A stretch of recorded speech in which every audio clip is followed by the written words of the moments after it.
طارق مسعود کی آواز، طارق مسعود وائس۔ شب برات کے بارے میں خوب سمجھ لیں، بہت سارے کام کیے جاتے ہیں۔ اس رات کے بارے میں یہ کہا جاتا ہے عبادت کی فضیلت ہے، ایک بات یہ ہو گئی۔ دوسری بات یہ بتائی جاتی ہے کہ اس رات قبرستان جانا چاہیے۔ تیسری بات یہ بتائی جاتی ہے اس رات تقدیر کے فیصلے ہوتے ہیں۔ چوتھی بات یہ بتائی جاتی ہے اس رات قرآن نازل ہوا ہے۔ پانچویں بات یہ بتائی جاتی ہے کہ اس رات میں پٹاخے وٹاخے، یا چھٹی یہ کہ نہانا دھونا چاہیے۔ ساتویں یہ کہ کوئی میٹھا میٹھا کھانا چاہیے، کھلانا چاہیے، برکت ہوتی ہے اس میں۔ جی پتوں کا، بیری کے پتوں سے نہاتے ہیں لوگ، بیری کے پتوں سے، بیری کے سارے، میں تو بکریاں چرانے جاتا تھا نا، تو بیری کے پتے وہ شب برات سے پہلے شارٹ ہو جاتے تھے، ہم پہلے سے بکریوں کو چرا کے لے آتے تھے، شب برات میں پتے غائب ہو جائیں گے۔ تو ان میں صرف ایک عبادت ایسی ہے جس میں اختلاف ہے۔ جمہور حضرات اس کے قائل ہیں کہ شب برات کی رات میں عبادت کا ثواب دوسری راتوں سے زیادہ ملتا ہے، اور بعض اس کے قائل ہیں کہ عبادت کی بھی کوئی فضیلت نہیں ہے سرے سے۔ دونوں کے دلائل ہیں، میں نے اس بارے میں آڈیو بیان ایک ریکارڈ کروایا ہے، آپ گوگل پہ سرچ کر سکتے ہیں، شب برات مفتی طارق مسعود، شب برات کے دلائل، آڈیو بیان ہے۔ اس میں شب برات سے متعلق جتنی حدیثیں ہیں، ایک ایک حدیث کی سند پڑھ کے سنائی ہے ہم نے، ایک ایک حدیث کی سند۔ تو اس میں کوئی ایک حدیث بھی صحیح نہیں ہے۔ ہاں یہ ضرور ہے کہ شب برات کی رات کی عبادت پہ کئی ضعیف حدیثیں ہیں، تو اس لیے محدثین کا اصول ہے کہ جب بہت ساری ضعیف حدیثیں جمع ہوتی ہیں تو درجہ حسن تک پہنچ جاتی ہیں۔ اس لیے جمہور اس کے قائل ہیں کہ اس رات عبادت کرنی چاہیے، دوسری راتوں سے اس رات عبادت کا ثواب زیادہ ہے۔ تو کرنے کا کام صرف اور صرف اور صرف عبادت ہے بس۔ قبرستان کے بارے میں حدیث صحیح نہیں ہے، اگر فرض کر لو ہے صحیح، تو پوری زندگی نبی ایک بار قبرستان گئے ہیں اور آپ ہر سال جاتے ہو۔ پھر نبی اکیلے گئے ہیں چپکے سے رات کے اندھیرے میں، آپ جتھے بنا کے جاتے ہو، اور اندھیرے نہیں، وہاں لائٹنگ ہوتی ہے، تو یہ سنت تھوڑی ہے، تو خلاف سنت ہو گیا نا۔ پھر صحابہ میں سے کسی سے بھی ثابت نہیں ہے کہ زندگی میں اس رات میں ایک بار بھی قبرستان گئے ہوں، ایک بار بھی قبرستان گئے ہوں۔ تو یہ ایسی سنت ہے جس پر صحابہ نے عمل نہیں کیا۔ نہانا دھونا کسی حدیث سے ثابت نہیں ہے، حلوے مانڈے پٹاخے کسی حدیث سے ثابت نہیں ہے۔ قرآن میں صاف طور پر ہے انا انزلناہ فی لیلۃ القدر، ہم نے قرآن نازل کیا ہے کس میں؟ لیلۃ القدر میں، رمضان کی آخری عشرے میں۔ فیہا یفرق کل امر حکیم، سارے تقدیر کے سال بھر کے فیصلے اس شب قدر میں ہوتے ہیں۔ تو اتنی واضح قرآن کی آیتیں موجود ہیں، تو شب برات کے بارے میں ایسی روایتیں موجود نہیں ہیں، سمجھتے ہو؟ اس لیے بعض ائمہ اس کے قائل ہے کہ بعض رافضیوں نے، بعض لوگوں نے لیلۃ القدر جو ہے نا رمضان کے آخری عشرے میں ہوتی ہے، اس رات کی ویلیو کو گھٹانے کے لیے اس کی اہمیت بڑھائی ہے، تاکہ اس رات کی ویلیو کیا ہو جائے؟ کم ہو جائے۔ تو اس کے مقابلے میں اس رات کو لا کے کھڑا کر دیا۔ جو سارے فضائل لیلۃ القدر کے تھے وہ کہاں چسپاں کر دیے؟ 15 شعبان۔ قرآن کہہ رہے ہیں واضح طور پہ ہم نے لیلۃ القدر میں قرآن نازل کیا۔ شب برات والے کیا کہتے ہیں؟ 15 شعبان کو نازل کیا، وہ کہتے ہیں اس میں بھی کیا، اس میں بھی کیا، پھر تعویلات کی جاتی ہیں۔ لیکن ایک بات قرآن اتنے واضح انداز میں بیان کر رہے ہیں، تو جو فضیلت جس رات کو حاصل ہے وہ اسی رات کو دینی چاہیے۔ تو 15 شعبان کو صرف اتنا اگر کرنا ہے تو صرف انفرادی طور پر عبادت کی جائے، اس کا بھی کوئی مخصوص طریقہ نہیں ہے۔ تو باقی یہ قبرستان والی جانے والی بات بھی کمزور ہے، اور اس رات میں فیصلوں والی اور حلوے مانڈے اور تہوار تو رات کو اسلام میں ہوتے ہی نہیں ہیں، اسلامی تہوار تو دن میں ہوتے ہیں، خوشی دن میں منائی جاتی ہے۔ اسلام میں راتیں عبادت یا نیند کی ہیں، خوشیوں کی راتیں نہیں ہوتی، چراغا نہیں ہوتا۔ عید الفطر دن میں ہے نا، عید الاضحیٰ بھی کب ہے؟ دن میں۔ جمعے کی نماز بھی کب ہے؟ دن میں ہے، جس میں کراؤڈ ہوتا ہے، جس میں نہا دھو کے ہم آتے ہیں، ساری دن کی اعمال ہیں، یہ رات کے نہیں ہے۔ رات سونے کے لیے ہے، آرام کرنے کے لیے یا عبادت کرنے کے لیے۔ سمجھتے ہو کہ نہیں سمجھتے؟ صلاۃ و تسبیح کی جماعت بھی بدعت ہے، پڑھنی ہے انفرادی طور پہ پڑھیں، ٹھیک ہے؟ جماعت صلاۃ و تسبیح کی جائز نہیں ہے۔ تو یہ اور پتہ نہیں کیا کیا لوگ کر رہے ہیں شب برات میں، انٹرٹینمنٹ کا ذریعہ بنایا ہے، ایک تفریح کا۔ 15 شعبان کی جو رات ہے اور 15 شعبان کا روزہ، اس کے حوالے سے بہت زیادہ لوگ سوال پوچھ رہے ہیں، تو میں نے ارادہ کیا میں ایک کلپ ریکارڈ کروا دوں۔ اس میں جو بھی میری ٹوٹی پھوٹی تحقیق ہے، جو میں نے احادیث دیکھی اس بارے میں، اور جو علماء کے اقوال دیکھے، اور جتنا میں اس کی ریسرچ کر سکا ہوں، اس کا ایک خلاصہ آپ کے سامنے رکھ دوں۔ اگر میں وہ تمام احادیث آپ کو پڑھ پڑھ کے سناؤں، پھر ایک ایک کی سند پڑھوں، پھر ایک ایک کی سند پہ بحث کروں، تو وہ بات بہت ہو جائے گی لمبی اور کلپ بہت طویل ہو جائے گا. تو ایک خلاصے کے طور پر پوری جو ایک تحقیق ہے وہ میں آپ کے سامنے رکھنا چاہتا ہوں. تو 15 شعبان کی جو رات ہے جس کو شب برات کہا جاتا ہے، اس کا نام شب برات کسی بھی حدیث سے ثابت نہیں ہے، اس لیے عرب اس کو اکثر لیلۃ النصف من شعبان کہتے ہیں کہ شعبان کے جو نصف ہے اس کی رات. خیر اس کا نام شب برات ہو، اگر اس وجہ سے برات کے اس میں اللہ تعالیٰ کہا جاتا ہے کہ جہنم سے بری کر دیتے ہیں، تو اس وجہ سے کسی نے نام دے دیا ہو تو ایک الگ بات ہے. لیکن اس رات میں ہوتا کیا کیا ہے، لوگ کیا کیا کر رہے ہیں، اس کی کیا شرعی حیثیت ہے، تو میں نمبر وار انشاءاللہ اس کو تفصیل سے بیان کروں گا. کچھ چیزیں تو ایسی ہیں جو بالکل ہی غیر ثابت ہیں. ان میں اس رات میں مٹھائی، حلوہ یا مختلف قسم کے حلوے پکا کے لوگوں میں بانٹنا، اور اس رات میں نہا دھو کے تیار ہونا، یہ اچھے کپڑے پہننا، ان دو چیزوں کو پہلے میں انشاءاللہ بیان کروں گا. دیکھیے اسلام میں راتوں کے تہوار کا کوئی تصور نہیں ہے. اسلام میں جتنے بھی تہوار ہیں وہ دن کی روشنی میں ہیں. عید الفطر، عید الاضحیٰ، یہ ہمارے دو تہوار ہیں جس میں ہم سیلیبریٹ کرتے ہیں ایک دوسرے کو، یہ دن کی روشنی میں ہمیں بتائے گئے ہیں. غیر مسلموں کے تہوار رات کو ہوتے ہیں، جیسے عیسائیوں کے تہوار کرسمس آپ دیکھیں رات کو ہوتا ہے. تو اس کی وجہ یہ ہے کہ اسلام نے دن کی روشنی میں تہوار رکھے ہیں. بہت ساری حکمتیں اس میں ہو سکتی ہیں، پوری حکمتیں تو ہم نہیں جانتے، لیکن کچھ سرسری غور سے کچھ حکمتیں ہمارے سامنے آتی ہیں کہ رات کا وقت ایسی چیز ہے جو اللہ نے عبادت کے لیے بنایا یا آرام کرنے کے لیے، سونے کے لیے بنایا. رات میں اگر آپ سیلیبریٹ کریں گے کسی بھی عمل، یعنی کوئی خوشی منائیں گے، تو اس میں انسان کی گناہوں کی طرف توجہ زیادہ جاتی ہے. جیسے آپ دیکھیں کرسمس میں شرابیں پی جاتی ہیں، اور جو بھی غیر مسلموں کے تہوار ہیں اس میں بھی چراغاں ہوتا ہے رات کے وقت. تو جبکہ ہمارے ہاں جو عید الفطر ہے وہ دن کی روشنی میں ہم نماز پڑھ کے اس کی ابتدا کرتے ہیں. تو آپ کہہ سکتے ہیں کہ شب برات کو کوئی تہوار تو نہیں مانتا. تو دیکھیں تہوار زبان سے ماننا ضروری نہیں ہے. آپ اپنے عمل سے جب کوئی ایسا کام کرتے ہیں جو تہواروں میں کیا جاتا ہے تو اس کا مطلب یہ ہوا کہ آپ اس کو تہوار مان رہے ہیں، یعنی آپ اس کو ایک خوشی کا دن مان رہے ہیں. تو نہانا دھونا یا کھانے پکا کے لوگوں میں تقسیم کرنا یا خود کھانا، اور خاص طور پہ حلوہ یعنی میٹھا، یہ چیزیں تہواروں کے موقع پر ہوتی ہیں. جیسے ہم عید الفطر والے دن صبح سوئیاں بناتے ہیں، میٹھا بناتے ہیں، کھاتے ہیں، لوگوں کو کھلاتے ہیں، نہاتے ہیں، اچھے کپڑے پہنتے ہیں. جمعے والے دن بھی، جمعے میں بھی عید کا عنصر ہے حدیث میں، اس کو بھی عید قرار دیا، اس دن بھی ہم نہا دھو کے کپڑے پہنتے ہیں. تو جو لوگ 15 شعبان کی رات کو نہاتے دھوتے ہیں، اسپیشلی اس رات کو کہ بھئی آج کوئی تہوار ہے یا آج کوئی خوشی کا دن ہے، اور مٹھائیاں کھاتے ہیں یا حلوے پکاتے ہیں، تو وہ زبان سے اس کو تہوار نہ بھی کہیں، اپنے عمل سے یہ بتاتے ہیں کہ یہ تہوار ہے، جبکہ یہ تہوار نہیں ہے.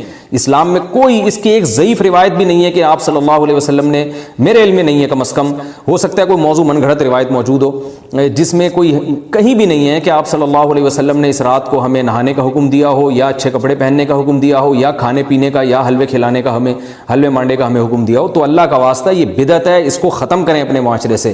اور اسلام میں تہوار کا ٹائم دن میں ہوتا ہے. عید الفطر، عید الاضحیٰ ہے جس میں ہم دن میں قربانی کرتے ہیں اور کھاتے ہیں، پیتے ہیں، نہاتے ہیں، دھوتے ہیں. راتوں کے یہ کام نہیں ہے، رات کو آپ سوئیں یا عبادت کریں. تو ایک چیز تو یہ تھی جو میں بتانا چاہ رہا تھا. دوسری چیز، اس رات کو قبرستان جانا. دیکھیے اس بارے میں حدیث پیش کی جاتی ہے، مشہور حدیث ہے، لوگ سنتے رہتے ہیں کہ نبی صلی اللہ علیہ وسلم رات کو اٹھے اور امی عائشہ رضی اللہ تعالیٰ عنہ بھی آپ کے پیچھے چلی گئیں، اور آپ صلی اللہ علیہ وسلم جنت البقیع میں مغفرت کی دعا مانگ کے تشریف لے آئے واپس. تو یہ حدیث انتہائی درجے کی ضعیف حدیث ہے. اور ایک تو ضعیف حدیث ہے، دوسری بات یہ کہ اگر ہم تھوڑی دیر کے لیے فرض کر لیں یہ صحیح حدیث ہے اور ہم کہتے ہیں کہ بھئی نبی صلی اللہ علیہ وسلم نے یہ عمل کیا ہے، تو صحابہ میں سے کسی سے ضعیف حدیث سے بھی ثابت نہیں ہے کہ کوئی اس رات قبرستان گئے ہوں. حضرت ابو بکر کے بارے میں کوئی روایت نہیں ملتی کہ اس رات قبرستان گئے ہوں، حضرت عمر کے بارے میں کوئی روایت نہیں ملتی، یہ کسی ایک صحابی کے بارے میں نہیں. تو آپ مجھے بتائیں کہ یہ کیسی سنت ہے کہ جو صحابہ کی سمجھ میں نہیں آئی اور ہماری سمجھ میں آ گئی ہے. تو مشرکین مکہ یہ کہا کرتے تھے لو کان خیرن ما سبقونا الیہ، قرآن مجید کی آیت ہے کہ اگر یہ اسلام میں کوئی خیر ہوتی تو یہ صحابہ ہم سے پہل نہ کرتے. یہ صحابہ نے ہم سے پہل کیا ہے، اس کا مطلب ہے یہ اسلام خیر کا کام نہیں ہے. تو مشرکین کو صحابہ سے چونکہ نفرت تھی، اس لیے کہتے تھے کہ یہ چونکہ اسلام کو فالو کر رہے ہیں تو یہ اس کی علامت ہے کہ اسلام خیر نہیں ہے، کیونکہ خیر میں تو ہم صحابہ سے آگے ہوتے ہیں اپنے بارے میں، ان کا یہ اس خوش فہمی میں مبتلا تھے وہ. لیکن ہماری رائے کیا ہے؟ ہم یہ کہتے ہیں کہ لو کان خیرن لسبقونا الیہ. وہ کہتے تھے لا سبقونا، ہم کہتے ہیں لسبقونا، کہ اگر کوئی بھی خیر کا کام ہے تو صحابہ ہم سے ضرور اس میں پہل کریں گے. یہ ہو نہیں سکتا کہ خیر کا کام ہم کریں اور صحابہ نے نہ کیا ہو. تو اسی طرح میں یہ عرض کرتا ہوں کہ دیکھیں، اگر قبرستان جانا اس رات میں سنت عمل ہوتا تو صحابہ یقیناً جایا کرتے. کوئی ایک صحابی تو گیا ہو، یہ کیسی بات ہے جو صحابہ کی سمجھ میں نہیں آئی اور ہماری سمجھ میں آ رہی ہے اور ہم قبرستان جا رہے ہیں اس رات کو. چلیں اگلا اسٹیپ تھوڑی دیر کے لیے فرض کر لیتے ہیں کہ نبی صلی اللہ علیہ وسلم جو ایک رات قبرستان گئے، فرض کر لیں وہ حدیث بھی صحیح ہے. یہ بھی فرض کر لیں کہ صحابہ اگرچہ نہیں گئے مگر ہم صحابہ سے بھی زیادہ آگے نکلنے کی کوشش کرتے ہیں اور صحابہ کو سمجھ میں نہیں آیا، ہمیں سمجھ میں آ گیا. تو چلیں فرض کر لیں تھوڑی دیر کے لیے کہ اس رات کو جانا ہم سنت مان لیتے ہیں، آپ کے دلائل ہم مان لیتے ہیں اور صحابہ کی سمجھ میں نہیں آئے لیکن ہماری سمجھ میں زیادہ آ رہا ہے. ہم فرض کر لیتے ہیں، مان لیتے ہیں کہ اس رات قبرستان جانا سنت ہے. تو آپ مجھے بتائیں، نبی نے جو عمل جس طرح سے کیا ہو اس طرح سے سنت ہوگا، یا آپ اپنی طرف سے، جس کو ہم پشتوں میں کہتے ہیں اخپل طریقے سے کرنا سنت ہے؟ نبی نے فجر کی 2 رکعتیں پڑھی ہیں اور ہر رکعت میں 2 سجدے کیے ہیں. آپ اگر فجر کی 3 رکعتیں پڑھیں گے تو کیا نماز ہو جائے گی آپ کی؟ اب آپ دلیل میں یہ کہیں کہ نبی نے فجر کی نماز پڑھی ہے تو مجھ پر بھی لازم ہے. تو بھائی نبی نے پڑھی ہے تو جیسے نبی کے پڑھنے سے آپ پر پڑھنا لازم ہو گیا، تو جس طرح سے پڑھی ہے اسی طرح پڑھنا لازم ہوگا، اخپل طریقے سے پڑھنا لازم نہیں ہوگا. تو اسی طرح یاد رکھیں، فرض کر لیں کہ نبی قبرستان گئے ہیں اور یہ قبرستان جانا سنت ہے، تو نبی کس طرح گئے ہیں اور کتنی دفعہ گئے ہیں؟ نبی رات کو چپکے سے اٹھ کے گئے ہیں، کوئی کسی کو آپ نے جمع نہیں کیا، کسی کو بتایا تک نہیں، جو اس حدیث سے پتہ چل رہا ہے ہمیں، اگرچہ یہ ضعیف حدیث ہے لیکن فرض کر لیں یہ صحیح ہے. تو کہیں پتہ بھی نہیں چل رہا، چپکے سے قبرستان گئے اور چپکے سے واپس آئے اور پوری زندگی میں ایک دفعہ گئے. جبکہ ہمارے ہاں ہر سال قبرستان میں لوگ جا رہے ہیں، جب بھی شب برات آتی ہے لوگ قبرستان جاتے ہیں ہر سال. نبی ایک دفعہ گئے اور آپ ہر سال جا رہے ہیں.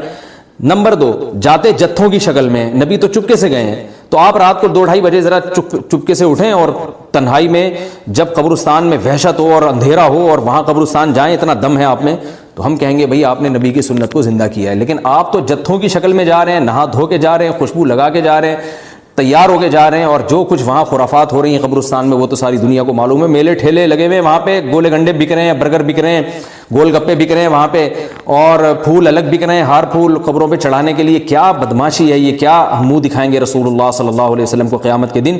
آپ کے سامنے کیا وہ حدیث نہیں ہے کہ نبی صلی اللہ علیہ وسلم نے فرمایا کہ روایت میں آتا ہے کہ کچھ لوگ قرب میدان حشر میں آئیں گے تو ان کے چہرے ایسے ہوں گے جیسے میری امت کے چہرے ہوتے ہیں، میری امت کی شکل ہوتی ہے. حدیث کا مفہوم میں بیان کر رہا ہوں.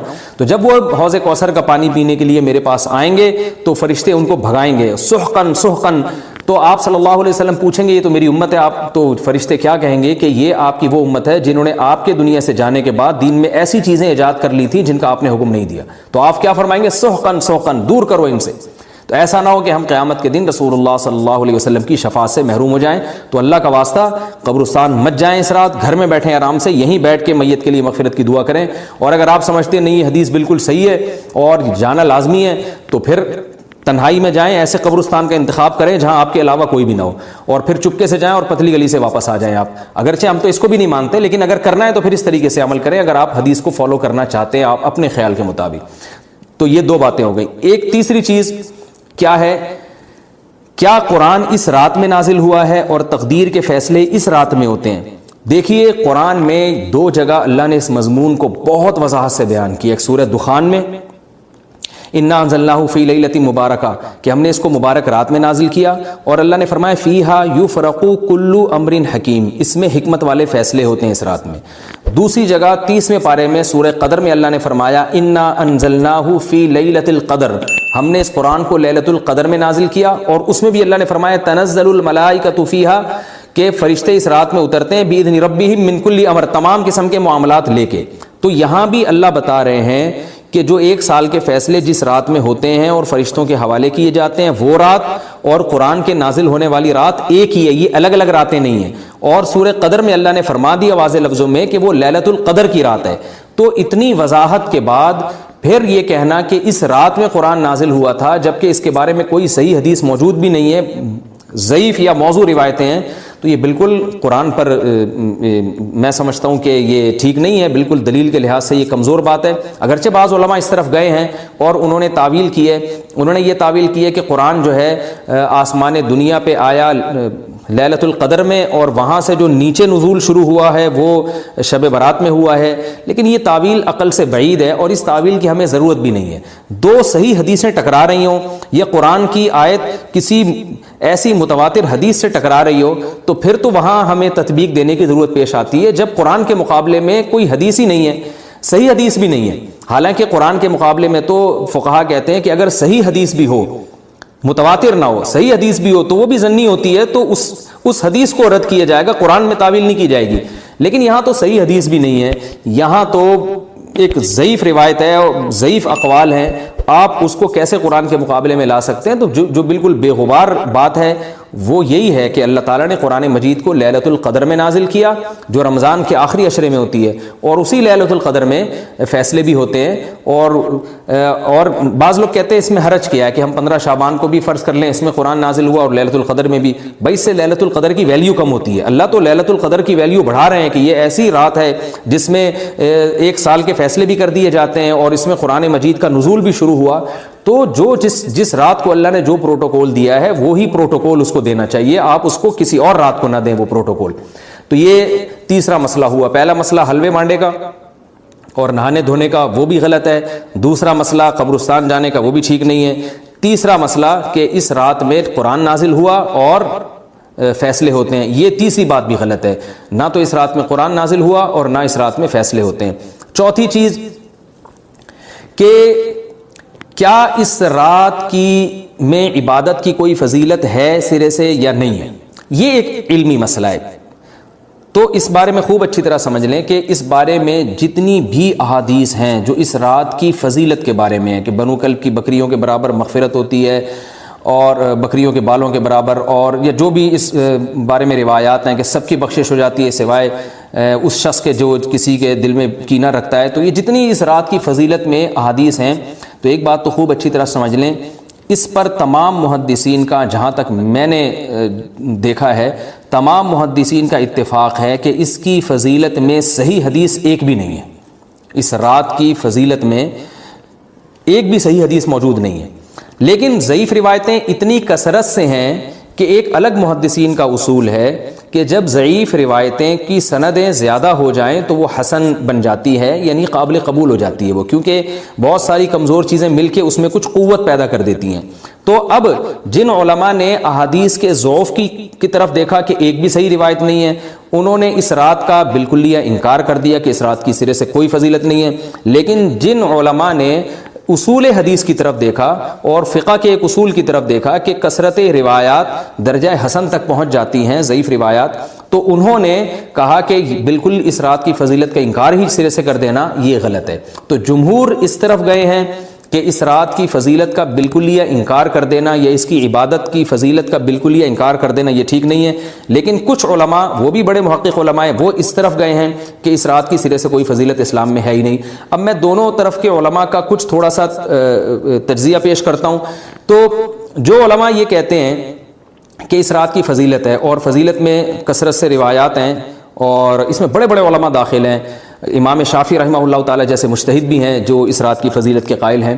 باقی ائمہ سے مجھے جو ہے نا امام ابو حنیفہ سے کچھ نہیں ملا اس رات کی فضیلت کے بارے میں، اور امام احمد ابن حنبل سے بھی مختلف روایات ملی ہیں، اس لیے میں جزم سے کسی اور امام کے بارے میں نہیں کہہ سکتا، لیکن امام شافعی سے بہرحال اس کی فضیلت صراحتاً منقول ہے، اگرچہ انہوں نے بھی اعتراف کیا ہے کہ اس کی روایات کے بارے میں جتنی اس بارے میں روایات ہیں وہ ضعیف ہیں، لیکن وہی ایک اصول ہے کہ جب ضعیف روایات بہت کثرت سے ہوتی ہیں تو درجہ حسن تک پہنچ جاتی ہیں۔ تو اس اصول کے تحت جمہور اس کے قائل ہیں کہ اس رات میں عبادت اگر ہم کرتے ہیں تو دوسری راتوں کی نسبت ہمیں ثواب زیادہ ملتا ہے۔ لیکن جو بعض دوسرے علماء جو بالکل ہی اس رات کی فضیلت کے منکر ہیں، ان کے دلائل میں یہ ہے کہ یہ بات اگرچہ درست ہے کہ اگر ضعیف روایات کثرت سے ہوں تو وہ درجہ حسن تک پہنچ جاتی ہیں، لیکن وہ کہتے ہیں کہ کچھ قرائن ایسے ہیں جن قرائن سے پتہ چلتا ہے کہ جو ہے ان قرائن کو اگر سامنے رکھا جائے تو وہ ان کی رائے یہ ہے کہ پھر ان کا خیال یہ ہے کہ ان کا رجحان اس طرف ہے کہ اس رات کی سرے سے کوئی فضیلت نہیں ہے۔ ان قرائن میں ایک چیز یہ بھی ہے کہ اس کے بارے میں جو روایات ہیں ان میں بہت زیادہ ثواب کی بشارت سنائی گئی ہے، تو بعض محدثین کا یہ اصول ہے کہ کسی رات کے بارے میں یا کسی خاص عمل کے بارے میں بہت زیادہ کہیں غلو ہوتا ہے یا مبالغہ ہوتا ہے، غلو تو نہیں کہہ سکتے، تو یہ خود ایک اس طرف اشارہ ہوتا ہے کہ یہ ایک ذوف ہے، اگرچہ یہ کوئی اتنی مضبوط بات نہیں ہے، لیکن بہرحال جو علماء اس کی فضیلت کے بالکل منکر ہیں ان کی ایک دلیل میں آپ کے سامنے پیش کر رہا ہوں۔ دوسری بات یہ ہے کہ جو علماء اس کی فضیلت کے بالکل بھی قائل نہیں ہیں ان کی ایک بڑی دلیل یہ بھی ہے، جن میں ہمارے شیخ حضرت مفتی رشید احمد صاحب رحمہ اللہ تعالیٰ بھی تھے، اگرچہ انہوں نے اس بارے میں کوئی صراحتاً فتویٰ نہیں دیا، لیکن وہ یہ اشکال ظاہر کیا کرتے تھے کہ شریعت میں جب بھی کسی وقت کی یا کسی خاص رات کی کوئی فضیلت آتی ہے تو اللہ تعالیٰ اس کو جو ہے وہ اس کا صحیح ٹائم نہیں بتاتے بلکہ اس میں اختلاف ڈال دیتے ہیں۔ اس کی مثال ایسے ہے جیسے جمعے کے دن حدیث میں آتا ہے کہ ایک وقت جمعے میں ایسا آتا ہے جس میں دعا لازمی قبول ہوتی ہے، اب ظاہر ہے وہ بڑا فضیلت کا وقت ہے، تو وہ وقت ہمیں متعین طور پہ بتایا نہیں گیا ہے، اس لیے علماء کا اس میں اختلاف ہوا، بعض نے کہا عصر کے بعد، بعض نے کہا کہ 2 خطبوں کے درمیان۔ لیلۃ القدر کو دیکھ لیں، لیلۃ القدر کی فضیلت میں قرآن بھی ہے، بہت ساری احادیث ہیں، لیکن لیلۃ القدر کی رات ہے کون سی یہ اللہ نے اس میں ابہام ڈال دیا۔ طاق راتوں میں 21 بھی ہو سکتی ہے، 23 بھی ہو سکتی ہے، بعض بلکہ حدیث سے 22ویں رات کا بھی ہونا ثابت ہے، زیادہ امکان 27ویں رات کا ہوتا ہے، تو وہ متعین نہیں ہے۔ تو جو علماء کہتے ہیں اس کی سرے سے کوئی فضیلت ہی نہیں ہے، ان کا رجحان وہ ان کی ایک یوں سمجھیں کہ دلیل تو نہیں لیکن ایک استئناس کہتے ہیں اس کو، کہ اس سے ان کے اس نظریے کو تقویت ملتی ہے کہ اگر یہ اس کی اتنی زیادہ فضیلت ہے تو اس کی تعیین میں اختلاف بالکل بھی نہیں ہے، تو یہ وہ کہتے ہیں کہ یہ مزاج شریعت کے خلاف ہے۔ اور تعیین میں اختلاف ہوتا کیوں ہے؟ علماء نے بیان کیا اگر لیلۃ القدر کو متعین طور پہ بیان کر دیا جاتا ہے نا کہ یہی لیلۃ القدر ہے تو بہت ساری اس میں جو ہے نا حکمتیں فوت ہو جاتی، جن میں ایک یہ بھی کہ اس رات میں جہاں عبادت کا ثواب بہت ہے گناہ کا عذاب بھی بہت ہے، پھر اگر اس رات میں کوئی گناہ کرتا تو وہ اللہ کے عذاب سے نہ بچ پاتا، کیونکہ وہ اللہ متعین کر دیا کہ یہ لیلۃ القدر ہے، تو کیسے تم اس میں گناہ کر رہے ہو؟ اب معاملہ اللہ نے مبہم رکھ دیا کہ بھئی یہ بھی ہو سکتی ہے تو اگلے دن بھی ہو سکتی ہے۔ اور ایک فائدہ یہ بھی اس میں رکھا متعین نہ کرنے میں کہ لیلۃ القدر انہی کو ملے جو تلاش کریں، جو پورا عشرہ جاگیں گے ان کو لیلۃ القدر ملے گی۔ اگر اللہ اسپیسیفک دن بتا دیتا کہ 21ویں ہے، 23ویں ہے یا 25ویں ہے یا 22ویں ہے تو بہت سارے لوگوں کو لیلۃ القدر مل جاتی، تو اللہ نے جو مبہم رکھا ہے نا تو ایک رات کی فضیلت اللہ نے بڑھا دی مگر اس کی تعیین میں ابہام پیدا کر دیا تاکہ جو پورا عشرہ جاگے گا اسی کو لیلۃ القدر ملے گی، اس کے علاوہ ہر آدمی کو نہ ملے۔ وہ ایک اللہ کی ایک حکمت ہو سکتی ہے اس میں۔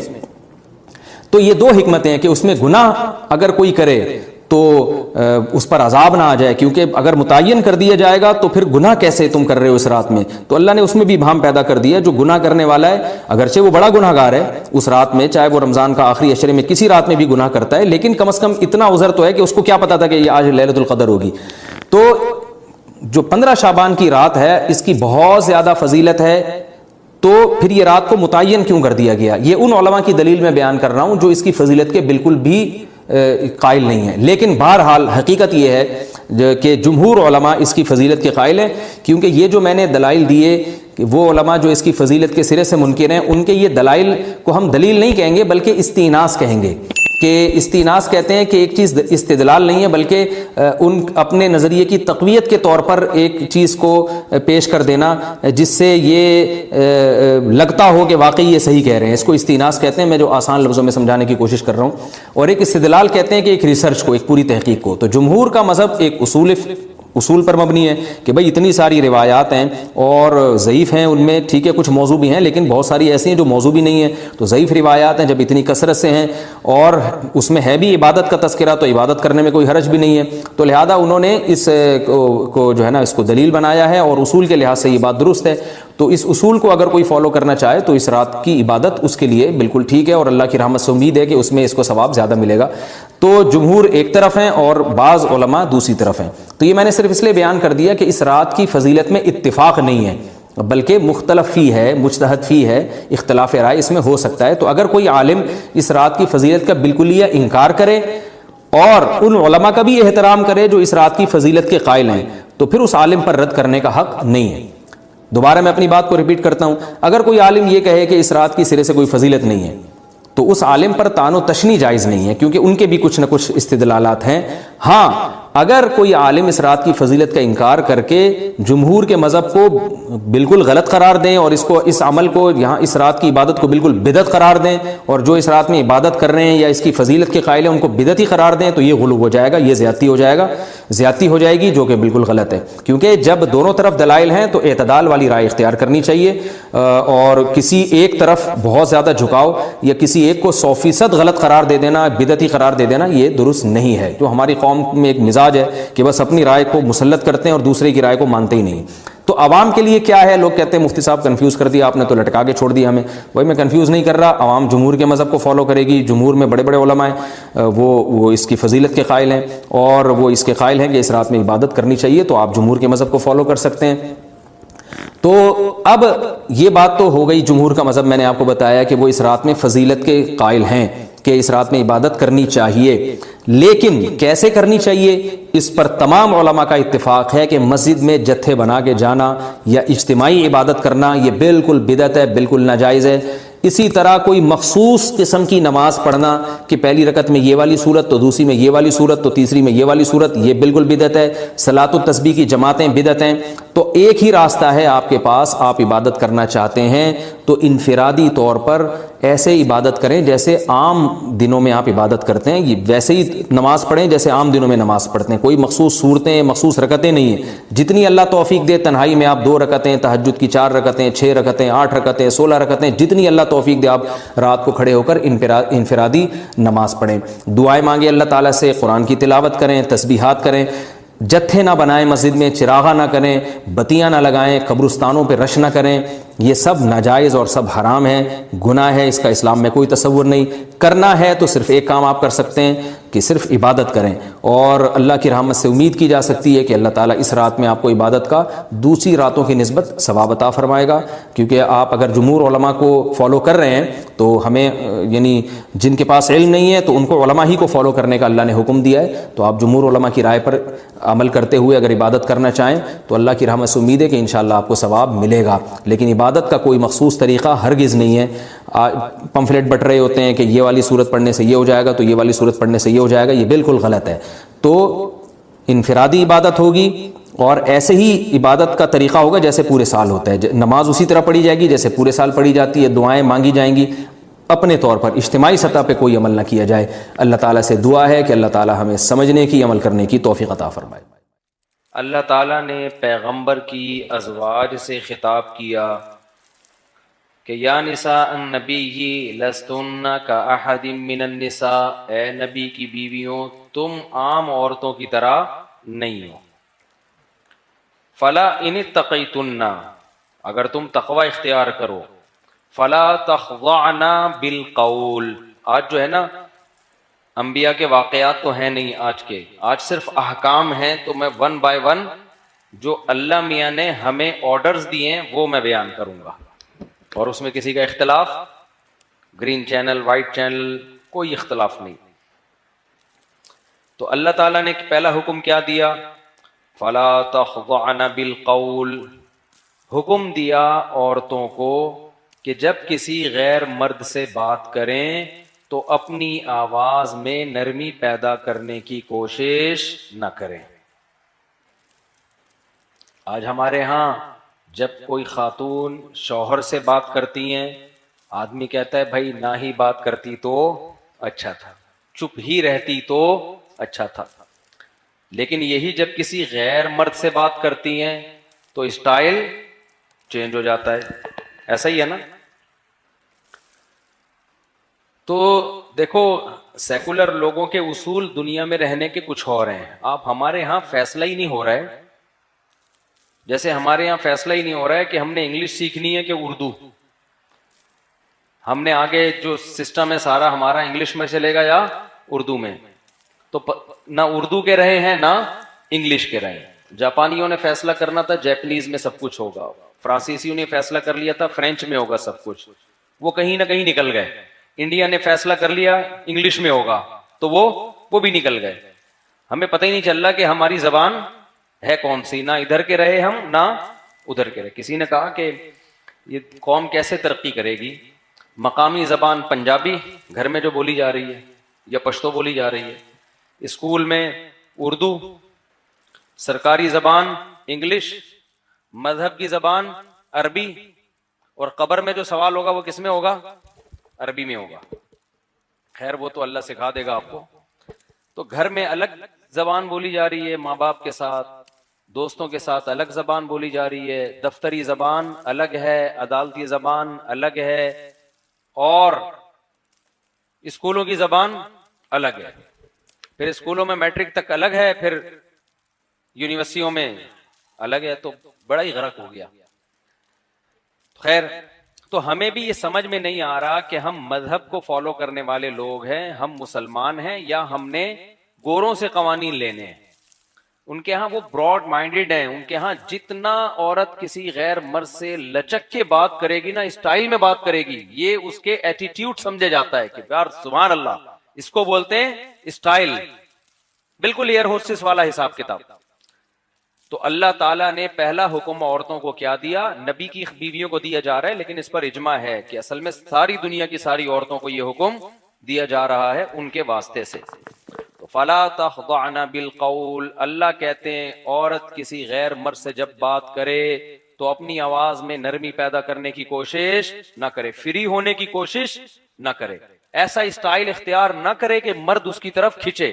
جبکہ ہمارے ہاں جان کر ایسا اسٹائل اختیار کیا جا رہا ہوتا ہے کہ آدمی اس کی طرف کھچتا چلا جائے. پہلا حکم اللہ نے یہ دیا. فرمایا فَيَطْمَعَ الَّذِي فِي قَلْبِهِ مَرَضٌ وَقُلْنَ قَوْلًا مَعْرُوفًا، بات بھی معروف بات کریں. معروف بات کا کیا مطلب؟ کوئی ضروری بات کسی سے جب کرنا پڑ جائے کسی غیر مرد سے تو بات بھی کیا ہو؟ معروف. معروف کا مطلب بھلی بات ہو، ٹو دا پوائنٹ بات ہو، بات میں غیر ضروری طول بھی نہ دیا جائے. اس نے آپ سے جو پوچھا ہے، کوئی ضروری بات پوچھی ہے، تو ٹو دا پوائنٹ بات اس کو بتا دی جائے. تو معروف کی فہرست یعنی مفہوم بہت وسیع ہے. کوئی بھی ایسی بات کرنا جو شریعت کے خلاف ہو اس کی اجازت نہیں. تیسرا حکم اللہ نے کیا دیا؟ پہلا حکم سمجھ میں آ گیا نا، نرم لہجے میں بات نہیں کرنی. دوسرا حکم بات بھی ٹو دا پوائنٹ کرنی ہے، کوئی فحش بات نہیں کرنی، غلط بات نہیں کرنی. جو کوئی ضروری بات، کبھی بعض دفعہ بات کرنی پڑ بھی جاتی ہے نا غیر مرد سے، ضروری بات کرنی. تیسری بات وَقَرْنَ فِي بُيُوتِكُنَّ، اپنے گھروں میں قرار پکڑو. یہ بھی اسلام کا ایک ایسا حکم ہے جو پہلے ساری دنیا میں تھا. گوروں نے آ کے اس کو کیا کر دیا؟ چینج. جب انگریزوں نے مذہب سے بغاوت کی ہے نا، اچھا بغاوت بھی پتہ ہے کیوں کی ہے؟ آج سے 500-600 سال پہلے تک انگریز آتے تھے ہماری یونیورسٹیوں میں پڑھنے کے لیے، اندلس جایا کرتے تھے. جب یہ ہماری یونیورسٹیوں پڑھنے کے لیے آتے تو ہمارے مذہبی اسکالرز کو دیکھتے کہ یار یہ تو بڑے ایجوکیٹڈ ہیں، یہ مذہب بھی جانتے ہیں، سائنس اور ٹیکنالوجی بھی جانتے ہیں، ان کی یونیورسٹیوں میں قرآن بھی پڑھایا جا رہا ہے، حدیث بھی پڑھائی جا رہی ہے، فقہ بھی پڑھایا جا رہا ہے، فلکیات بھی انہی کی یونیورسٹیوں میں، میڈیکل سائنس بھی انہی کی یونیورسٹیوں میں. ان کے ہاں تو مذہب اور سائنس میں کوئی فرق ہے ہی نہیں، اور یہ دنا دن ترقی پہ ترقی کرتے چلے جا رہے ہیں. یہ ہوتا تھا، یہ گوروں کا اعتراف ہے خود. جب یہ اپنی سوسائٹی میں جاتے تو اپنے پادریوں کو دیکھتے کہ یار وہ ایک الگ ہی دنیا میں لے کے جا رہے ہیں. بالکل وہی حساب جو آج فنڈامنٹلسٹ مولاناؤں کا ہے، وہ کس کا تھا؟ پادریوں کا تھا. پادری ایسی بات کرتے جو بالکل یعنی ان کا تھا ہی نہیں سائنس اور ٹیکنالوجی سے کوئی لین دین، اور مذہب بھی ان کا مسخ شدہ تھا. جو عیسائیت کا تو بیڑا غرق ہو گیا تھا نا، مذہب کی جو اوریجنل تعلیمات تھیں ان کا ستیہ ناس ہو گیا تھا. پھر وہ پادریوں کی اپنی چودراہٹیں، مذہب کی اجارہ داری. پادریوں نے سمجھایا ہوا تھا کسی سے کوئی گناہ ہو جائے تو ہمارے پاس آ کے معافی مانگے گا، پیسے ویسے دے گا تو گناہ معاف ہوگا، ادروائز ڈائریکٹ اللہ سے نہیں. ہم کو وسیلہ بناؤ گے تو سارا سیٹ اپ چلے گا، ڈائریکٹ اللہ واللہ معاذ اللہ کچھ بھی نہیں ہوتا. یہ ان لوگوں کی سوچ تھی.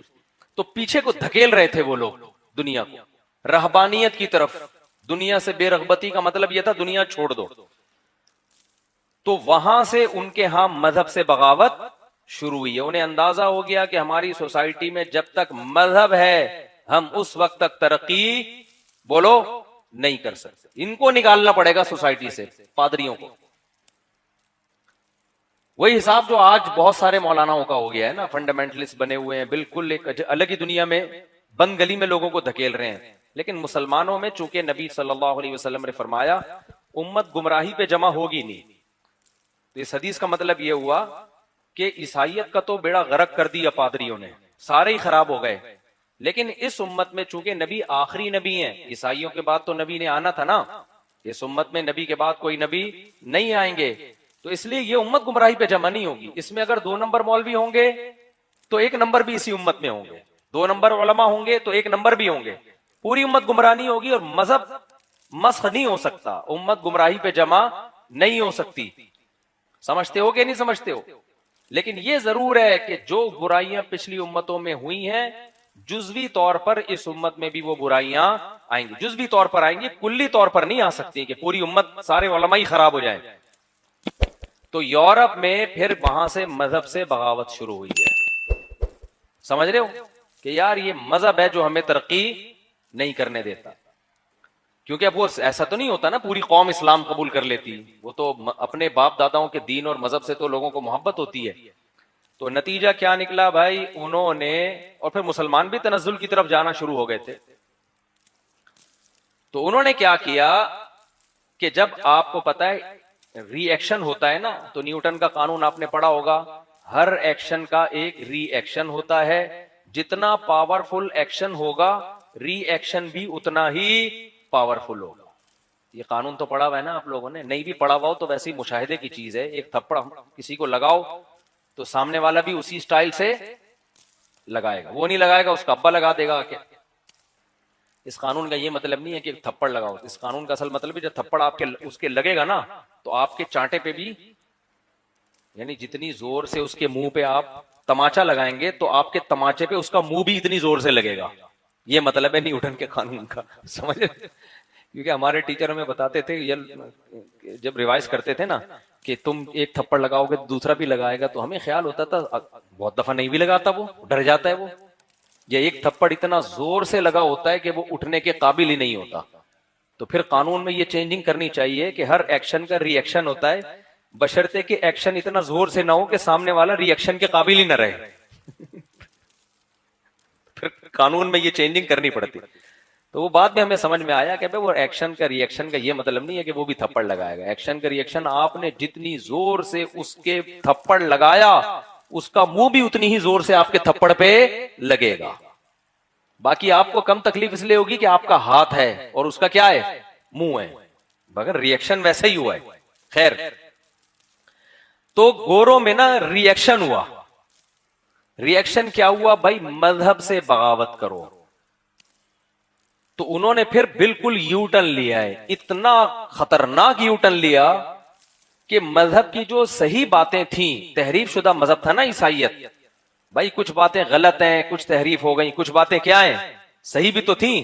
وہ صحیح غلط کا فرق کیے بغیر پورا مذہب ہی اپنی سوسائٹی سے اکھاڑ کے باہر پھینک دیا. مذہب کہتا تھا عورت پردہ کرے, انہوں نے کہا عورت پردہ نہیں کرے گی. مذہب کہتا تھا زنا حرام, انہوں نے کہا زنا کیا ہے, لیگل ہے. مذہب کہتا ہے شراب حرام, عیسائیت میں یہ چیزیں تو صحیح تھی نا بالکل, یہ غلط چیزیں تھوڑی تھی, یہ تو نیچر کو اپیل کرتی ہیں. تبھی ہم دنیا سے کہتے ہیں بھائی یہ ایتھیزم سے بہتر پھر بھی عیسائیت ہے. اسلام پہ نہیں بھی آتے نا تو کم از کم عیسائیت اس سے بہرحال بہتر ہے. تو مذہب پھر کیا ہوا کہ انہوں نے اکھاڑ کے بالکل باہر پھینک دیا. اس کے بعد ان کی سوسائٹی میں اخلاقی برائیاں پیدا ہونا شروع ہوئی, کیونکہ جب آخرت کو نکال دیا, اللہ کو نکال دیا اپنی سوسائٹی, اللہ رہ گیا لیکن نام کا, تو لوگوں میں اخلاقی جرائم بڑھ گئے, 2 نمبریاں بڑھ گئیں. پھر انہوں نے کیا کیا, ان 2 نمبریوں سے روکنے کے لیے ورک شاپس وغیرہ کرانا شروع کی. مینرز ہوتے ہیں ایکچولی کر کے نا, ٹوپی ڈرامہ, وہ اب تک گوروں میں چل رہا ہے. کامیاب سکسیس کی جو ہے نا 7 علامتیں, 14 علامتیں, 4.25 علامتیں, 6.25 علامتیں, یہ ان کی ورک شاپ وغیرہ کے ذریعے اتنے مینرز پیدا کرنے کی کوشش کی جس سے ان کے ملک چل جائیں. بس اس سے زیادہ مینرز کی کوشش انہوں نے بولو نہیں. ابا کے لیے مینر کی ضرورت ہی نہیں ہے ملک اسٹیٹ کو چلانے کے لیے, تو ابا کے کوئی حقوق اس سوسائٹی نے نہیں دیے. ابے سن لو میں کیا کہہ رہا ہوں, یہ کام آئیں گی باتیں. ماں کے حقوق آپ ادا کریں یا نہ کریں، اسٹیٹ کو اس سے کوئی فائدہ یا نقصان ہے نہیں ہے، تو اماں کے حقوق پر کوئی ورکشاپ ہوئی نہیں، سمجھ رہے ہو؟ اسی طرح بیوی کے حقوق، میاں کے حقوق جو مذہب دیتا ہے، سب بیڑا غرق کر دیا انہوں نے، بس اتنے حقوق کے اسٹیٹ اسٹرانگ رہے، اور جو سرمایہ دار لوگ ہیں نا، دولت مند لوگ ہیں، ان کو نقصان نہ ہو، ان کا جو مزدور ہے نا، ان کی فیکٹریوں میں گدھے کی طرح کام کرے، اپنے مالک سے وفا کرے، 2 نمبر ہی نہ کرے، اس حد تک، ورنہ دنیا میں ان سے بڑا دہشت گرد کوئی نہیں۔ آج پوری دنیا میں جہاں بھی آپ کو غربت نظر آئے گی نا، جن ملکوں میں سب سے زیادہ دولت ہے نا، انہی ملکوں میں غربت سب سے زیادہ ہے۔ جن ملکوں میں سب سے زیادہ گولڈ نکلتا ہے، دنیا میں سب سے زیادہ غریب بولو، وہ کنٹریز ہیں جہاں جو ان کے غلام نہیں ہیں، تو غلام بن گئے وہ ٹھیک ہے۔ پھر ڈائمنڈ جہاں سے نکلتا ہے نا، میرے تو ڈائمنڈ کے جو ارب پتی تاجر ہیں نا، میرے دوست ہیں، میری خبریں جو ہے نا وہ انٹرنیٹ کی نہیں ہوتی، یوں سمجھ لو کہ مشاہدے پر مبنی ہوتی ہیں۔ جو ڈائمنڈ کے بڑے بڑے تاجر ہیں وہ بتاتے ہیں ہم ڈائمنڈ لینے جاتے کیسے ہیں، دھوتی بنیان میں جاتے ہیں، چڈی بنیان میں، ایسے لگیں دیکھنے سے غریب، کیونکہ ان ملکوں میں بدمنی اتنی قائم کی ہوئی ہے نا جہاں سے ڈائمنڈ نکل رہا ہے، بڑی طاقتوں نے، کیونکہ ان کو پتا ہے کہ اگر یہاں بدمنی نہیں ہوئی تو ان کے وسائل پر یہی لوگ قبضہ کر لیں گے، یہ ملک والے امیر ہو جائیں گے۔ تو جو دنیا کی بڑی بڑی طاقتیں ہیں جو مینرز پہ ورک شاپ کرواتی ہیں، ایکچولی ایٹیٹیوڈ ہونے چاہیے، ہیومن رائٹس، ویمن رائٹس، یہ ٹوپی ڈرامے کے نام پہ جو انہوں نے بدماشیاں کی ہوئی ہیں، یہ سب سے بڑے بدماش ہیں، غریب ملکوں کا خون ان سے کیا کر رہے ہیں، چوس رہے ہیں، سمجھتے ہو؟ تو یہ میں نے ٹوپی ڈرامہ ہے، یہ ہمیں سکھانے کی کوشش نہ کی۔ جو آپ کو کہا گیا نا، میں نے جو اپنے باپ کو کمبخت تو گھر میں رکھ کے پال نہیں سکتا، اس کے لیے بڑھاپے میں تو نے اولڈ ہاؤس رکھا ہوا ہے، اس سے ہم مینرز بالکل بھی بولو نہیں سیکھیں گے، ہمیں نہیں۔ ہمارا وہ غریب اچھا ہے جو گالی سے بات شروع کر کے گالی پہ بات ختم کرتا ہے، لیکن اپنی بوڑھی ماں اور بوڑھے باپ کے قدموں میں جنت تلاش کرتا ہے، سمجھتے ہو؟ مینرز کی ہو گئی ایسی کی تیسی۔ آگے چلتے ہیں، میری بھی اپنی کو سن لیا کرو نا، میں تو جب تک قرآنی آیات کو سوسائٹی پر منطبق نہیں کروں گا، اس کا امپلیمنٹ نہیں ہوگا، تو بھائی قرآن سمجھ میں نہیں آئے گا۔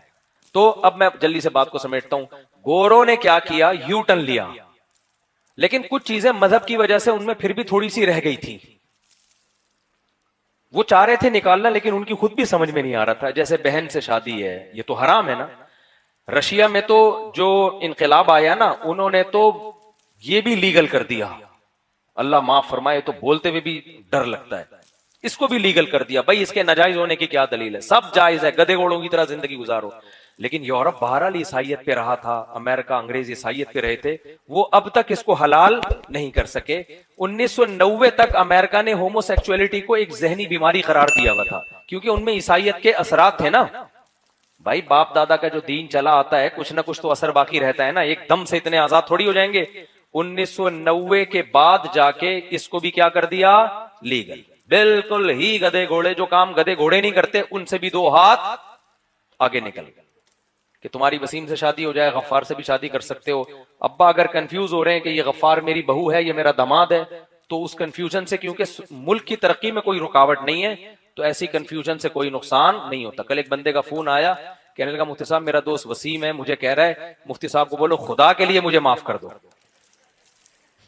کل کی بات ہے، تو میں نے توبہ کی، آئندہ میں وسیم کا نام، اصل میں کیریکٹر ہے نا یہ، وسیم سے وہ وسیم تھوڑی مراد ہے، یہ تو کیریکٹر ہیں، کردار ہیں، غفار، وسیم، ستار، فرزند، یہ سب نام ہوتے ہیں ہماری سوسائٹی میں، تو وہ والے میرے مراد نہیں ہے۔ تو اب میں آپ سے بار بار کہہ رہا ہوں، ہماری جو یوتھ گوروں کے پیچھے بھاگ رہی ہے، دیکھو وہ مذہب سے بغاوت کی انہوں نے، اور بغاوت کی وجہ کیا تھی؟ وہاں مذہب تھا تحریف شدہ، آپ کا مذہب تحریف شدہ نہیں ہے۔ اس مذہب ہی سے آپ کو موٹیویشن ملے گی، ترقی کرو گے تو اسی مذہب میں رہ کے زیادہ اچھی ترقی کرو گے۔ اور آج جو مسلمان ترقی نہیں کر رہا، وہ مولویوں کی وجہ سے نہیں، وہ آپ کے یونیورسٹیوں کے پروفیسر، آپ کے حکمران، آپ کے جو سیکولر حکمران ہیں، ان کی وجہ سے نہیں کر رہا۔ ان میں کون سا حاکم ہے جو مدرسے سے فارغ ہے؟ جتنے بھی آئے ہیں سارے کہاں سے فارغ ہیں؟ یونیورسٹیوں سے۔ اب جامعۃ الرشید نے سسٹم اپنے ہاتھ میں لیا ہے، سسٹم کی بات نہیں کر رہا، سسٹم اپنے ہاتھ میں لیا ہے، دیکھو کیسا بہترین رزلٹ آ رہا ہے۔ سمجھ میں آ رہی ہے بات کہ نہیں آ رہی؟ اب جب سسٹم یونیورسٹیاں بنا رہا ہے، جامعۃ الرشید کوشش کر رہا ہے کہ بھئی دین دنیا تعلیم کو ایک چھت کے نیچے دیا جائے، آپ اس کا رزلٹ دیکھیں گے انشاءاللہ۔ یہ کام پہلے اگر علماء کر لیتے تو آج ہمیں یہ دن نہ دیکھنے. تو ہمیں مذہب ہی سے میرے بھائی نجات ملے گی. اور میں ایک جملہ کہہ کے بس آگے چلتا ہوں کہ دیکھو ہمارے ہاں اگر کوئی خوبی ہے تو وہ مذہب کی وجہ سے ہے. گورے میں کوئی خوبی ہے تو سسٹم کی وجہ سے ہے. ہمارے ہاں کوئی خرابی ہے تو سسٹم کی وجہ سے ہے, مذہب کی وجہ سے نہیں ہے. اگر گوروں کا سسٹم, اگر ہمارے پاس مذہب بھی ختم کر دیا جائے نا, ہم سے بڑا درندہ اس کائنات میں پھر کوئی نہیں ہوگا. کیونکہ آپ کو جرائم سے یا تو مذہب روکتا ہے یا قانون روکتا ہے. خدا کی قسم ہمارے ملک میں قانون ہمیں مذہب جرائم سے نہیں روکتا. اگر روکتا تو کراچی میں روزانہ 10-15 بندے قتل ہو رہے ہوتے ڈاکوؤں کے ہاتھ. ایف آئی آر کٹتی ہے, کیا ہوتا ہے ان ڈاکوؤں, 4 دن کے بعد کیا ہو جاتے ہیں. ایسی اندھیر نگری اگر یورپ امریکہ میں ہوتی تو آپ دیکھتے وہ تو غزہ بنے ہوئے ہوتے, وہ تو متنازع کشمیر بنے ہوئے ہوتے. ایسی درندگی ہوتی وہاں پہ. تو وہاں انہوں نے قانون کی گرفت کیا رکھی ہوئی ہے, بہت مضبوط ہے, بہت مضبوط لا اینڈ آرڈر ہے وہاں پہ. ہمارے ہاں لا قانونیت ہے. تو ہمارے ہاں جو خیر ہے وہ گورنمنٹ کی وجہ سے یا سسٹم کی وجہ سے بالکل بھی نہیں ہے. تھوڑی بہت جو خیر ہے وہ کس کی وجہ سے ہے, مذہب کی وجہ سے. اور ان کے ہاں جو خیر ہے وہ سسٹم کی وجہ سے, اور جو شر ہے وہ مذہب نہ ہونے کی وجہ سے. تو آپ کے پاس ایک خوبی تھی, مذہب. ہمارا سیکولر طبقہ کیا کر رہا ہے, اس مذہب کو بھی سوسائٹی سے نکال رہا ہے. اس کا نتیجہ یہ نکلے گا کہ لوگ اپنے بوڑھی ماں اور بوڑھے باپ کو نا اولڈ ہاؤس میں نہیں روڈوں پہ لا کے پھینکیں گے. کیونکہ آپ کے پاس تو ان کو پالنے کے لیے اولڈ ہاؤس بھی نہیں ہے. اگر اولڈ ہاؤس بنا بھی دیے نا, رشوتیں چل رہی ہوں گی اولڈ ہاؤس میں, کون تمہارے بوڑھے باپ کی کیئر کرے گا وہاں پہ. نہیں آ رہی میرا خیال ہے بات, گردے پھیپڑے بک رہے ہوں گے وہاں پہ بوڑھوں کے. تو اس لیے سیکولر طبقہ جو ہے نا ہمارا, جو بار بار مذہب, ابے تھوڑی سی خیر بچ گئی ہے کس کی وجہ سے. کچھ لوگ مسجدوں میں آتے ہیں, مولاناؤں سے ابا اماں کے, میاں بیوی کے حقوق چوری کی مخالفت اور کچھ دیانتداری کی باتیں سن لیتے ہیں. یہ بھی ختم ہو گئی تو سوسائٹی کی ایسی کی تیسی ہو جائے گی. تھوڑا بہت جو عورتوں کی عزتیں بچی ہوئی ہیں یہاں پہ, یہ قانون کی وجہ سے بالکل بھی نہیں بچی. یہاں کوئی قانون نہیں ہے, کچھ بھی کر لو, پیسوں سے چلتا ہے سب کچھ. لیکن پھر بھی لوگ عورت کی کو عزت دیتے ہیں. یہ کس وجہ سے دیتے ہیں بھائی, اللہ کا خوف ہے. تو اس لیے میں آپ سے کہہ رہا ہوں کہ وہ کام نہ کریں جو گوروں نے کیا ہے کہ بھائی سائنس ٹیکنالوجی جب تک مذہب رہے گا ترقی نہیں کر پائیں گے. کیونکہ یوٹیوب پہ نا بہت سے لوگ اس طرح کے کلپ بنا رہے ہیں, گورے نے مذہب کو اپنی سوسائٹی سے نکالا, دیکھو چرچوں تک محدود کر دیا اس نے, دیکھو کہاں تک پہنچ گیا.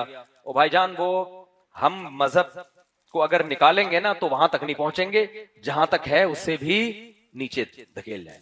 اور انہوں نے یہ سب کچھ اس لیے کیا کہ تحریف شدہ مذہب تھا. ہمارا دین تحریف شدہ نہیں ہے, قیامت تک کے لیے آیا ہے, اور اس کی حفاظت کا اللہ نے وعدہ کیا, اور یہ فطرت کو اپیل کرتا ہے. اسی وجہ سے اسلام قبول کرنے والوں میں گوروں کا ریشو سب سے زیادہ ہے. جو پڑھتے ہیں نا وہ, اور ایجوکیٹڈ لوگوں کا ریشو زیادہ ہے. سمجھتے ہو. اب ہم آگے چلتے ہیں, یہ تمہیز ضروری تھی ورنہ یہ کھوپڑی میں یہ باتیں آتی نہیں جو آگے بتائی جا رہی ہیں. ایک دم جو ہے نا وہ فوراً دماغ خراب ہونا شروع ہو جاتا ہے. تو اللہ میاں نے عورت کو تیسرا حکم دیا, وَقَرْنَ فِي بُيُوتِكُنَّ. تیسرا حکم کیا, گھروں میں قرار پکڑو. انگریز نے یہ کام بھی کیا تھا, پہلے ان کی عورتیں گھروں میں رہتی تھیں, انہوں نے کہا تو پادریوں نے کہا گھروں میں رہنا چاہیے, عیسیٰ علیہ السلام کی تعلیمات ہیں, تورات انجیل کی تعلیمات ہیں, ہم نے اس کے اگینسٹ چلنے. خواتین کو کہاں نکالنا ہے, گھروں سے باہر, سب جاب کریں. اس کا نتیجہ کیا نکلا, تھوڑی بہت ترقی تو ہو گئی میرے بھائی, فیملی سسٹم کی ایسی کی بولو تیسی, بیڑا منہ سے بول لیں, بیڑا کیا ہو گیا, غرق ہو گیا. میں آپ کو یہ سکھا رہا ہوں تاکہ یاد ہو جائے آپ کو.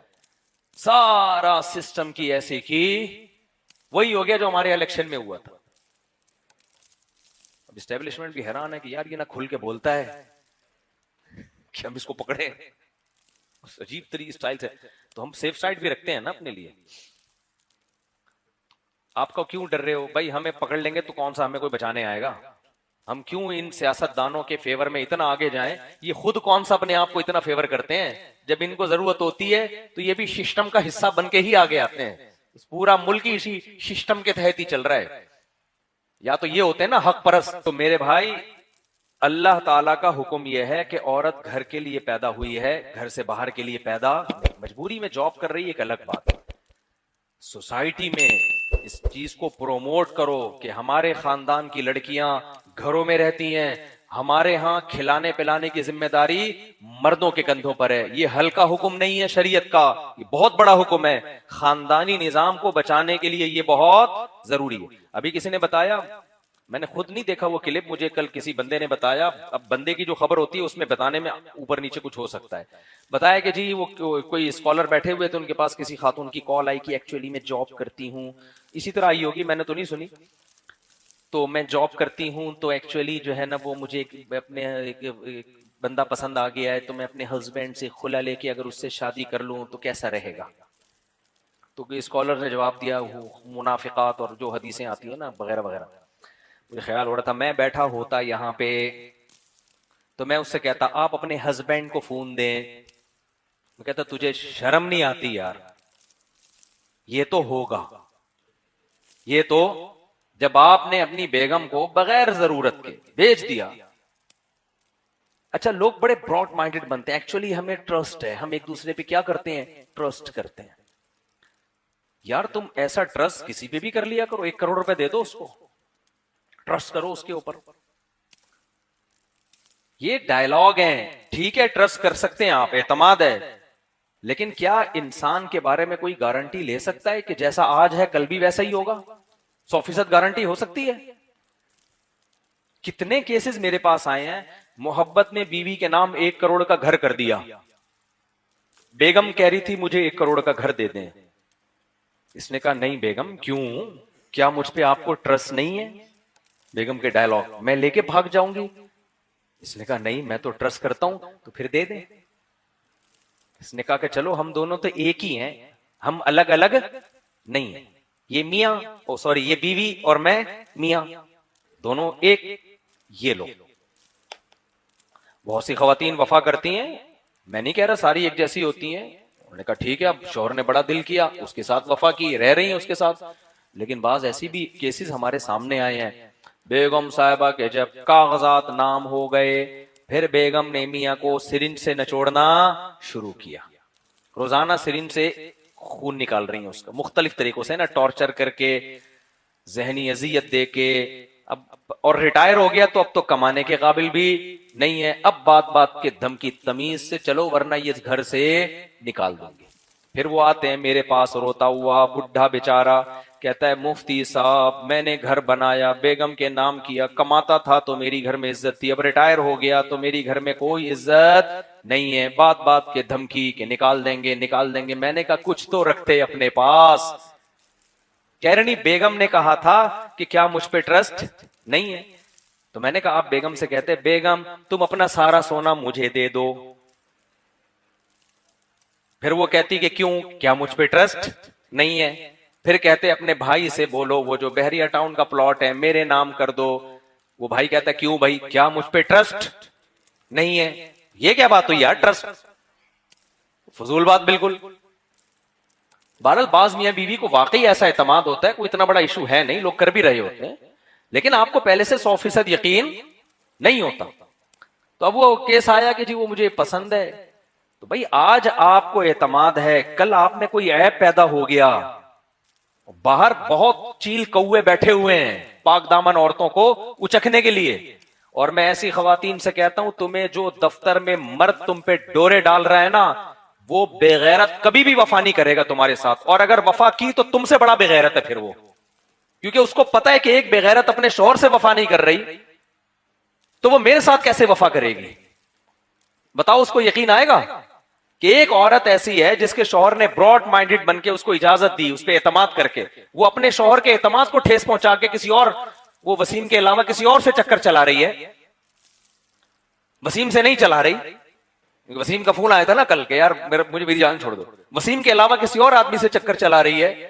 اب مجھے بتاؤ وہ والا جو آدمی ہے وہ آج اس میں ڈورے ڈال رہا ہے اور کہہ رہے ایکچولی کر کے, کیا اس کے دل میں یہ کھٹکا نہیں لگا رہے گا کہ یار آج میری آمدن اچھی ہے تو یہ ادھر سے گھوم کے ادھر آ گئی, کل کوئی اور نظر آئے گا تو یہاں سے موو کر کے وہاں چلی جائے گی. تو میرے بھائی یہ سوسائٹی ہماری تباہ ہو رہی ہے. عورت کو کہاں رکھو؟ بولو. گھر میں عورتوں کو بتا دو دیکھو ہمارے ہاں مرد کماتے ہیں عورتیں کھاتی ہیں. میں اپنے رشتہ داروں کا ایک واقعہ بتاتا ہوں نا, بہت پرانا. ہمارے کوئی ریلیٹو تھے, آئے ہوئے تھے گھر والوں سے کہ جو ہے نا وہ کوئی رشتہ داری تھی ہماری ان سے. تو جیسے بعض دفعہ ہوتا ہے نا, بہنیں جو ہے وہ بھائی جو ہے بہن سے پیسے مانگتا ہے یا کوئی ہوتا ہے نا بعض دفعہ.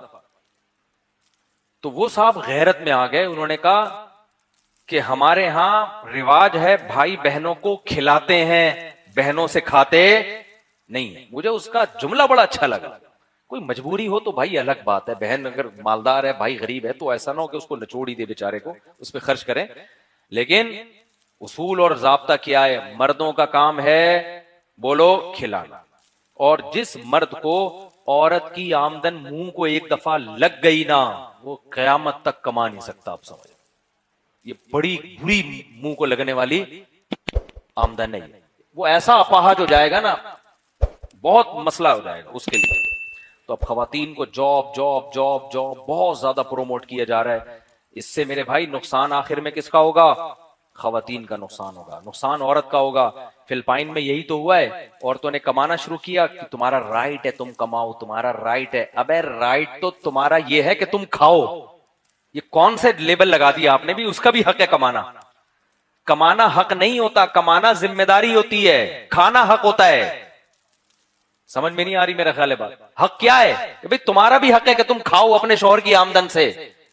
اس کو کہہ دیا کہ تمہارا حق ہے کمانا. اصل میں کہنا یہ چاہ رہے تھے شوہر کی آمدن پہ تمہارا کوئی حق نہیں ہے. اس کو لیبل اچھا لگا دیا کہ تمہارا حق کیا ہے؟ کمانا. اسلام نے کہا کمانا حق نہیں ہوتا, کمانا تو ذمہ داری ہوتی ہے. کھانا کیا ہوتا ہے؟ حق ہے. ذمہ داری شوہر کی ہے کمانا, تمہارا حق ہے. کمائے گا وہ مکھنچو اور کھائے گا کون؟ تم کھاؤ گی. تو سوسائٹی میں اس کو کیا کرو میرے بھائی, اس کو رواج دو. اور میں اپنی مثال چھو مارنے کے لیے نہیں دیتا, میرے حالات بہت اوپر نیچے بھی ہوتے رہے ہیں.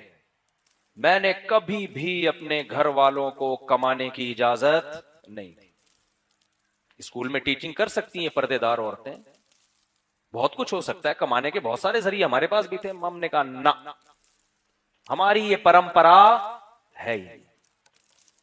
چائے میں پاپے ڈبو کے کھا لیں گے, لیکن یہ نہیں ہو سکتا کہ گھر میں عورت کی آمدن آنا شروع. مجھے پتا تھا جس دن یہ ہوا اللہ کی مدد گئی, گھر سے برکت گئی. میں دیکھ رہا ہوں دو دو تین تین چار چار لوگ مل کے کما رہے, برکت ہی نہیں. تو اس کو پروموٹ, یہ کون سا حکم ہو گیا میرے بھائی؟ تیسرا حکم, وقرن فی بیوتکن. شادی میں یہ بولا کرو بھائی ہمارے ہاں بیویاں کماتی نہیں ہیں, ہمیں ہاؤس وائف چاہیے. سمجھتے ہو؟ ابھی تو کمبخت الٹا ہو رہا ہے کہ ہمیں کمانے والی بہو چاہیے. ایسی ایسی بغیرت قسم کی ساسیں مارکیٹ میں آ رہی ہیں نا, جو بیان سن رہی ہیں ان کے علاوہ کی بات کر رہا ہوں. ایک لڑکی نے بتایا کہ میری شادی ہو رہی ہے, میری ساس کہہ رہی ہے کما کے لاؤ, تم کماؤ گی تو ہم اپنا گھر بنا سکیں گے. بیٹا دونوں میاں بیوی مل کے کماتے ہیں تو اپنا گھر بنتا ہے. تو میں نے کہا, وہ کہہ رہی ہے میرا نہیں دل کر رہا کمانے کا, میرے اندر عورت میں نہیں ہوتی اتنی صلاحیت. اور کماتی بھی کیا ہیں؟ ساری عورتیں کوئی 22ویں گریڈ کی آفیسر تھوڑی بن جاتی ہیں. ایئر ہوسٹس کی جاب دیکھو یار آپ, دیکھو جب پہلی دفعہ جہاز میں سفر ہوتا ہے نا تو جھولے ملتے ہیں, بڑا مزہ آتا ہے. کھڑکی پہ بیٹھتا ہے آدمی, ونڈو پہ دیکھ رہا ہوتا ہے, اوپر جا رہا ہوں نیچے آ رہا ہوں. ایئر ہوسٹس کو بھی خواتین دیکھ کے بڑی حسرت سے, یار آج ہم پہلی دفعہ جہاز میں اسلام آباد جا رہے ہیں, یہ کتنی خوش قسمت ہے. ڈیلی یہاں سے کراچی سے اسلام آباد, اسلام آباد سے کراچی, ہر وقت فضاؤں میں. 2-4 سفر جب انسان کے جہاز میں ہوتے ہیں نا, جہاز سے زیادہ ٹینشن والا کوئی سفر ہے نہیں. میں جب آسٹریلیا گیا نا 13 گھنٹے کی فلائٹ, یوں بیٹھا ہوا ہوں, جہاز بھی بھرا ہوا تھا. واپسی پہ 15 گھنٹے کی فلائٹ. 15 گھنٹے تک کیسے بیٹھے ہوئے ہیں؟ تمیز سے. ٹھیک ہے آدمی چل بھی لیتا ہے تھوڑا سا, کتنا چلے گا. ایئر ہوسٹس سارا دن ہواؤں میں. ابھی جب میں آ رہا تھا میں نے کہا یار مجھے سب سے زیادہ ترس کس پہ آتا ہے؟ ایئر ہوسٹس پہ آ رہا ہے. کس قدر ٹینشن والی جاب ہے یار, کس لوگوں کی خدمت کرنا, اور اتنی تمیز سے. ہوٹلوں میں اتنی تمیز سے نہیں ہوتی, ہوٹلوں میں یہ ہوتی ہے سر چائے لے آؤ, لا رہا ہوں. ابے تجھے بولا ہے لانا, کیا خرید لیا ہے تو نے مجھے؟ آگے سے غصہ آئے گا جواب دے دے گا وہ, کیا خرید لیا ہے تو نے مجھے 5 روپے میں, جو ہر وقت میں تیرے سر پہ کھڑا رہا ہوں. ایئر ہوسٹس کو ایسی بدتمیزی کی اجازت نہیں. اس کو غصہ آ رہا ہے, اس کی طبیعت ٹھیک ہے یا نہیں ہے, اس نے ہمیشہ مسکرا کے بات کرنی. آپ 20 دفعہ بلائیں وہ 20 دفعہ آئی. کس قدر وہ پھر جہاز میں یار ہوا میں رہنا اتنی دیر تک ایک اسٹریس ہوتی ہے کہ نہیں ہوتی؟ نہ کھڑکی سے باہر نکل سکتے ہیں. بس میں تو آدمی رکوا کے کہیں اتر جائے گا نا. 2-4 دفعہ تو ٹھیک ہے بھائی, جس کی زندگی ہواؤں میں گزر رہی ہے. میں لوگوں سے کہتا تھا یار یہ عورت ایک شوہر کی خدمت گھر میں کرتی, ایک عدد ساس کی کرتی, اور اپنے بچوں کو پالتی, عزت بھی ملتی, بڑھاپا شاندار گزرتا. اس پہ یہ لبرل طبقہ کہتا ہے عورتوں کو غلام بنایا ہوا ہے.